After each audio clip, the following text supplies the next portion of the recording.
Hi, Dr. Lim here. Over the year, during gynotherapy, there is always a question on how to carry out weight management, how to diet and etc. Today, we shall discuss this. Many members, especially ladies, always complain they do not eat much, but the body weight keeps increasing and become chubby. I have seen one extreme case. She only took chocolate and tomato on a very strict diet, but the body remained overweight. She wished to know why. She's not eating much, but why the body is overweight. Of this, we must know why the body become obese. There are two main reasons for that. The first is due to overeating, which most of us already know. The second reason is due to weakness in metabolism, which is very few people know it, okay? And we shall cover it here shortly. Many people think that we should take 3 meals a day to maintain good health and good energy. But our body digestive system is at the strongest activities from 11 o'clock to 1 p.m. Okay, strongly suggests that 1 meal per day is sufficient for the body. Many people never control their meals and eat throughout the days. In the morning, they take breakfast, then tea break, then lunch, then afternoon tea, dinner, and before sleep, go for supper. We have explained in our past video, when you eat too much, you are stressing your liver and pancreas. That lead to many chronic diseases and depression. Yes, you do not get me wrong. The more you eat, the more depressed you are. During the meeting in Australia, many members complain about obesity. Then I explained my experiences in Australia to them. When I first arrived in Australia, I ordered a meal for my wife, my assistant, and myself. The meals were too big, we could not finish it. The second time, we ordered 2 meals and shared by 3 people. We still could not finish it. The third time, we ordered only 1 meal and 3 people sharing it. Could you believe it? We could not finish the meal. Eating so much for every meal for sure will land your health in trouble. After meeting in Australia, one member from Greek heritage brought me for a Greek restaurant. The dinner started with a huge plate, looked like a boat. We had veggie, meat, fish, sauces, and it. Wow. After eating, I thanked the member for the dinner. And they say, what dinner? This is just an appetizer. Then the real dinner came. It's served with a whole lamb leg and a whole fish so big. I never forget the dinner. And remind the member, if you continue to eat like this you will end up with a lot of problems. The question now is how to cut down the amount of food and yet we do not feel hungry or discomfort. There are a few ways we can be on diet and not feel uncomfortable and hungry all the time. There is one habit that is important, which is to eat the food slowly. Chew it well before you swallow it down. Chewing the food and tasting it well gives you the satisfaction of eating. Also, the stomach needs 5 to 10 minutes to communicate well with the brain to give you the sense of fullness. If we eat too quickly, by the time you feel full, it is already too late. And that is supposed to be the feeling 5 minutes ago.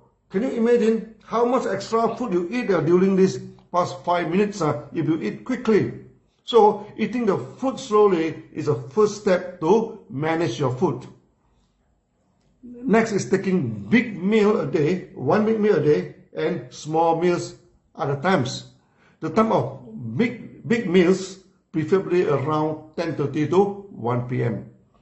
Many people support the theory that you should have a heavy breakfast, then that gives you enough energy for the day. That depends when you take your breakfast. If it's too early in the morning, by the time your stomach system is not yet activated, large intake of food can spoil your stomach system.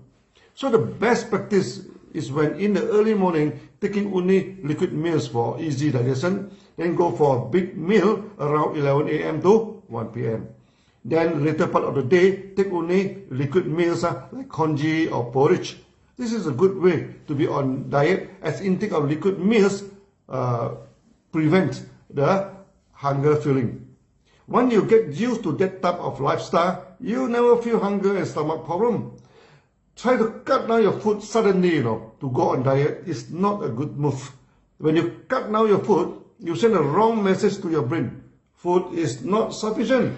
That will make you feel even more hungry. After the diet program, normally when you receive eating, the sense of hunger is great and you will unwittingly consume more food. At the end, your body bloated up and become more obese before your diet. The right way to start your dieting with slow eating, then in itself can cut down the food intake naturally.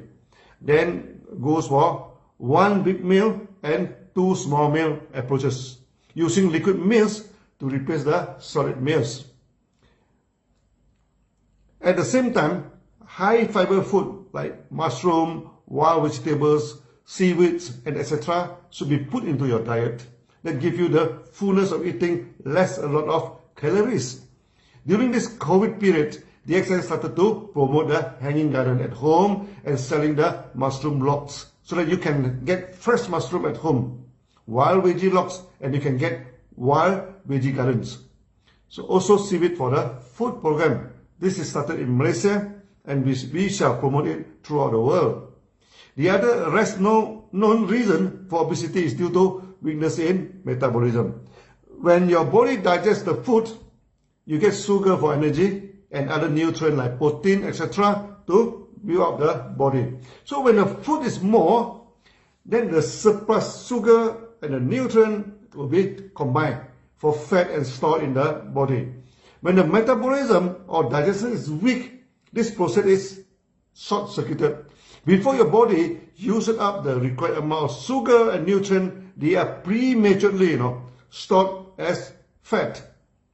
The main reason why such short-circuit in fat metabolism happens in the body, when the body is weak and the metabolistic process becomes weak too. The food is not burned effectively to give us good energy, but rather left over as bile acid in the body.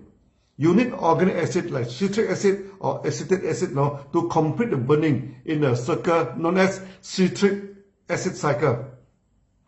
In a citric acid cycle, it is here that occurs for breakdown products of the cell's major building blocks like sugar, fatty acids, amino acid, etc. and oxidize to carbon dioxide. It means the full burnout of these food elements need bile acid. Nowadays, many people do not take in much bile acid foods like vinegars, sour tomatoes, tamarind, citrus, and etc. And due to misunderstanding of taking alkaline food, and they mistaken all this bile acid as non-alkaline food. This is exactly opposite to their knowledge. All these bile acid foods like vinegars, tamarind, sour tomato, citrus, and lemon are alkaline foods. And they can burn down the food completely and remove the metabolistic acidic waste. Then turn your body alkaline actually. When you're in Southeast Asia, here many people are used to taking sour food and sour soup. Obesity is not a problem until they turn into another eating habit full of meat without acids. Some countries they also take fermented sour food, like the injera in Ethiopia, which is a flat bread that is very sour, and you can see the people there are quite slim. When you are lacking a bile acid, your body will combine the surplus acid in your body and fat and keep it aside. That directly resulted in obesity. So for the lady who takes a chocolate only for diet during the lunchtime, there is no acid intake at all. This resulted in obesity in her. Not only that, due to burning of food is not complete. She always complained about lack of vitality and lack of energy. Other than lack of energy, such obese people also lack of strength. They mean they cannot lift a heavy thing or go for long exercise. So when a person is obese, lack of energy and lack of strength, you are very sure he or she suffer from lack of bile acid. Taking organic vinegar regularly is good for health.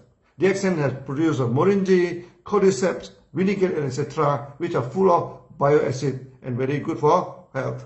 That's all for today. See you then. Bye-bye.